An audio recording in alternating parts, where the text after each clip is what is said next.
देश की राजधानी नई दिल्ली के रहने वाले साहिल शाहनवाज ने 16 साल की एक लड़की साक्षी की जिस निर्ममता से चाकू घोंपकर हत्या की है, उससे पूरा देश सन्न है। कैसे कोई इंसान ऐसे जानवर बन सकता है। उसने एक के बाद एक साक्षी के शरीर में 20 से ज्यादा बार वार किया। जब उसे चाकू मारने के बाद भी मन नहीं भरा तो वह पत्थर से उसके सर के ऊपर वार किया और जब उसे लग गया कि अब वह नहीं बचने वाली है तो वह वहां से आराम से चला गया। इस घटना के 24 घंटे के भीतर इस हत्यारे को दिल्ली पुलिस ने यूपी के बुलंदशहर से गिरफ्तार कर लिया। लेकिन दिल्ली में आए दिन ऐसे केस सामने क्यों आ रहे हैं? क्या साहिल सच में साक्षी से प्यार करता था या बात कुछ और थी? क्या है इस घटना की असली वजह? आइए जानने की कोशिश करते हैं। हेलो एंड नमस्कार, मेरा नाम है प्रशांत और आप देख रहे हैं बेजोड़जोरा.com का YouTube channel. Outer north Delhi के शाहाबाद डेयरी इलाके में 28 मई 2023 की रात साहिल नाम के एक शख्स ने हैवानियत की सारी हदें पार कर एक नाबालिग लड़की साक्षी की चाकू से बेरहमी से हत्या कर दी। साहिल बीच सड़क पर उस युवती पर चाकू से ताबड़तोड़ हमले करता रहा। इस दौरान वहां मौजूद कई लोग मूक दर्शक बने वारदात को देखते रहे और फिर किसी ने भी बीच बचाव की कोशिश नहीं की। शाहाबाद डेयरी में साक्षी की निर्मम हत्या दोस्ती के दुश्मनी में तब्दील होने की कहानी है। साहिल के द्वारा साक्षी का जान लेना लव जिहाद का एक बेहतरीन उदाहरण है। दिल्ली और देश अभी आफताब और श्रद्धा वालकर के कहानी से बाहर भी नहीं आई थी कि एक और लव जिहाद का मामला सामने आ गया। इस कहानी में सब कुछ आपको देखने को मिलेगा, दोस्ती भी, मोहब्बत भी, दुश्मनी भी और आखिर में लव जिहाद भी।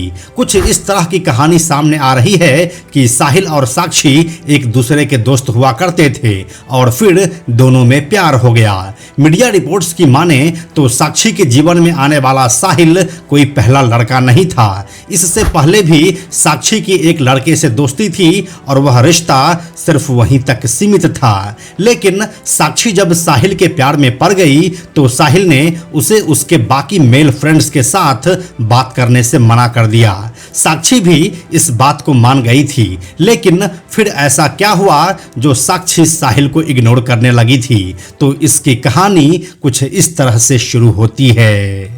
साहिल दिल्ली के प्रहलादपुर के जैन कॉलोनी बरवाला में अपने पिता सरफराज, मां और 3 बहनों के साथ किराए के मकान में रहता था। उसके मकान मालिक के अनुसार उसका पिता मजदूरी करता है जबकि साहिल फ्रिज और एसी का मैकेनिक है। उस इलाके में साहिल को सन्नी के नाम से बुलाया जाता था और साक्षी को यह बात बहुत देर तक मालूम नहीं थी कि सन्नी का असली नाम साहिल है। मीडिया रिपोर्ट्स में यह भी दावा किया जा रहा है कि साहिल बहुत पहले से ही साक्षी को अपने प्यार में फंसाना चाहता था और इसके लिए वह अपनी मजहबी पहचान को छुपा कर रखता था। साहिल अपने दाहिने हाथ पर कलावा भी बांधता था जिससे कि साक्षी को यह यकीन हो सके कि वह उन्हीं में से एक है। लेकिन जब साक्षी को असलियत मालूम हुई तो वह उससे अपनी दूरी बनाने लगी।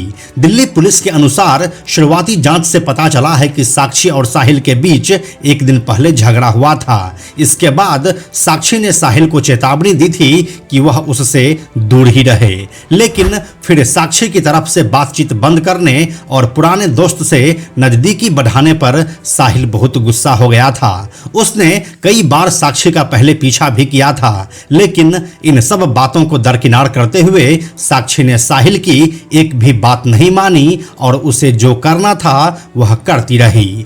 दिल्ली पुलिस के सूत्रों ने बताया है कि साक्षी की चाकू मारकर हत्या करने के बाद साहिल वहां से रिठाला भाग गया था। वहीं पर उसने अपने हथियार फेंके और बस से बुलंदशहर के लिए निकल गया।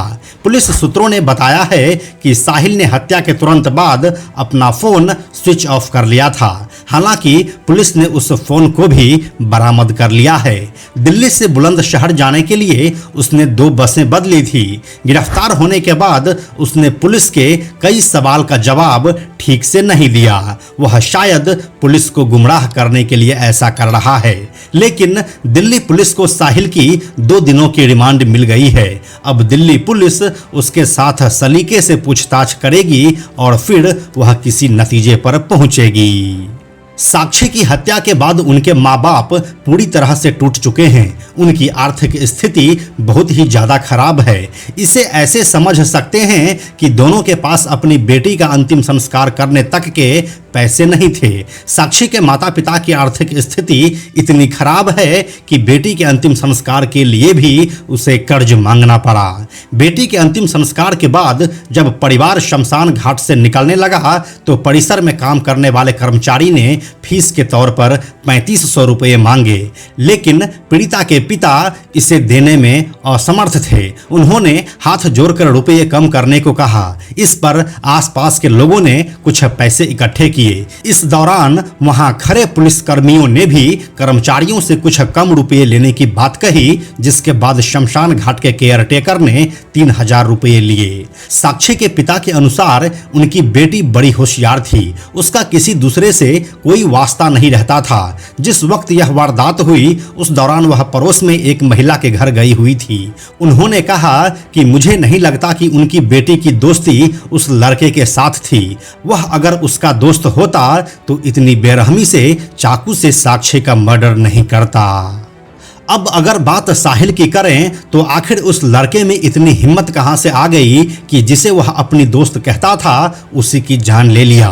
इस मामले में अगर पुलिस साक्षी को सच में न्याय दिलाना चाहती है तो उसे कुछ तर्कपूर्ण सवालों के जवाब ढूंढने होंगे, जैसे कि साहिल शाहनवाज के इस कुकृत्य के पीछे एक सिक माइंड है या सिक माइंड सेट। और तो और साहिल जिस तरह से उस लड़की को चाकू से गोद रहा था वह कोई आम तरीका नहीं है। जिस कामनेस के साथ वह उस घटना को अंजाम दे रहा था, इससे साफ जाहिर होता है कि उसकी इस काम के लिए प्रॉपर ट्रेनिंग हुई है। दिल्ली पुलिस का कहना है कि साहिल शाहनवाज का कोई आपराधिक इतिहास नहीं रहा है, लेकिन उन्हें यह समझना होगा कि हर एक चीज की एक शुरुआत होती है। साहिल को वह ट्रेनिंग कहां से मिली, पुलिस को इसकी भी जांच करनी चाहिए। श्रद्धा वालकर वाली घटना के बाद आफताब का क्या हुआ यह अभी तक गोपनीय ही है। उसका केस कहां तक बढ़ा और अभी आफताब किन किन धाराओं में जेल में बंद है, इसकी खबर किसी भी मीडिया में नहीं दिखाया जा रहा है। जिस समय साहिल को गिरफ्तार किया गया था उस समय उसके चेहरे पर जरा सी भी शिकन नहीं थी। मतलब वह समझता है कि इस मामले में अभी तक किसी के साथ कोई ठोस कार्रवाई नहीं हुई है तो भला यह सिस्टम मेरा क्या ही कर लेगा। अगर दिल्ली पुलिस सच में न्याय के पीछे है तो उसे एक मिसाल बनाना पड़ेगा, जिससे कि आने वाले समय में किसी भी लड़की के साथ इस तरह का जघन्य अपराध नहीं हो। ठीक वैसा ही मिसाल जैसा उत्तर प्रदेश में योगी आदित्यनाथ की सरकार ने अपराधियों के लिए सेट किया है। बाकी इस मामले में आपका क्या कहना है, हमें अपने विचार कमेंट सेक्शन में लिखकर जरूर बताइए। इस घटना के एक नए अपडेट के साथ हम जल्दी मिलते हैं आपसे एक नए वीडियो को लेकर। अंत में एक और ज़रूरी बात, हमने बेजोड़ जोड़ा का एक टेलीग्राम चैनल भी बनाया है जहां आपको हमारे सारे वीडियोस के लिंक सबसे पहले मिल जाएंगे। इसलिए आप लोग टेलीग्राम पर भी हमसे जुड़ें। टेलीग्राम पर हमसे जुड़ने के लिए सिंपली आप टेलीग्राम ऐप के सर्च में जाकर बेजोड़ जोड़ा लिखिए और चैनल पर जाकर ज्वाइन बटन क्लिक कर दीजिए। आप हमसे जुड़ जाएंगे। यह वीडियो अगर आपको पसंद आया तो इसे लाइक और शेयर जरूर करें।